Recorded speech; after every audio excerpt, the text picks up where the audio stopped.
ఏపీలో ఎమ్మెల్సీ ఎన్నికల హడావిడి మొదలైంది. సో 2 స్థానాలు ఖాళీ అవ్వటంతో అందులో ఒక సీనియర్ నేత సి రామచంద్రయ్య వైసీపీ నుంచి టీడీపీకి జంప్ అయ్యారు. ఇక ఇక్బాల్ ఆయన ఆల్రెడీ రాజీనామా చేశారు. సో ఈ 2 స్థానాలు ఖాళీ అయినాయి.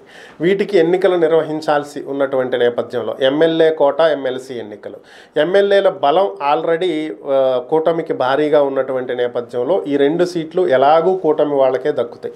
వైసీపీ పోటీ నిలబెట్టినా కూడా ఉపయోగం లేదు. అయితే చంద్రబాబు నాయుడు ఎన్నికల సమయంలో ఒక మాట ఇచ్చారు.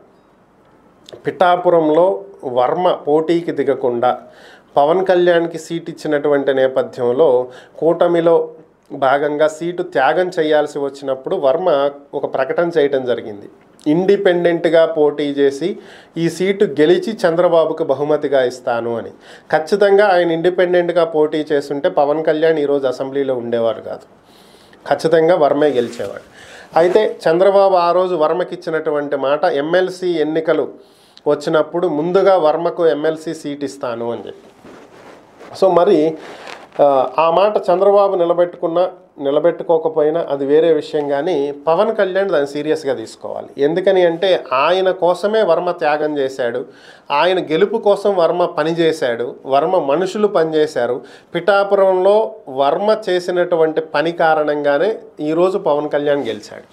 పవన్ కళ్యాణ్ అవునన్నా కాదన్నా, జన సైనికులు అవునన్నా కాదన్నా ఇది వాస్తవం.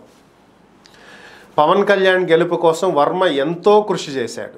సో మరి అలాంటి వర్మను పక్కన పెట్టి ఈరోజు వైసీపీ నుంచి పార్టీ ఫిరాయించినటువంటి సి రామచంద్రయ్యకి, అలాగే జనసేన పార్టీ నేత ప్రసాద్కి, వీళ్ళకి టిక్కెట్లు ఇవ్వటం. ఈ ప్రసాద్ అనేటువంటి వ్యక్తి పవన్ కళ్యాణ్ రాజకీయ వ్యవహారాలు చూసేటువంటి రాజకీయ కార్యదర్శి. సో ఆయనకు సీట్ ఇప్పించటం. అలాగే రామచంద్రయ్య కూడా పవన్ కళ్యాణ్ సామాజిక వర్గానికి చెందినటువంటి వ్యక్తి.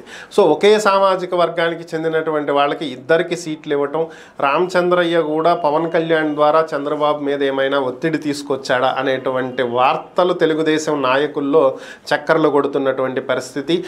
మరి వర్మను ఏ విధంగా చంద్రబాబు నాయుడు బుజ్జగిస్తాడో చూడాలి.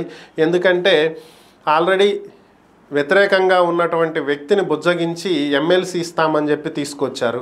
మరి ఇప్పుడు ఆ ఎమ్మెల్సీ ఇవ్వకుండా మాట తప్పినటువంటి నేపథ్యంలో వర్మ పరిస్థితి ఏంటి? వర్మకు ఎందుకు హ్యాండ్ ఇచ్చారు? ఇది పవన్ కళ్యాణ్ ప్రేరేపితం అని చెప్పి టీడీపీ నాయకుల్లో చర్చ నడుస్తున్నట్లుగా తెలుస్తుంది. మరి ఎందుకు ఈ నిర్ణయం తీసుకోవాల్సి వచ్చింది అనేది చంద్రబాబుకే తెలియాలి. మరి వర్మకి ఎప్పుడు న్యాయం చేస్తారనేది చూడాలి.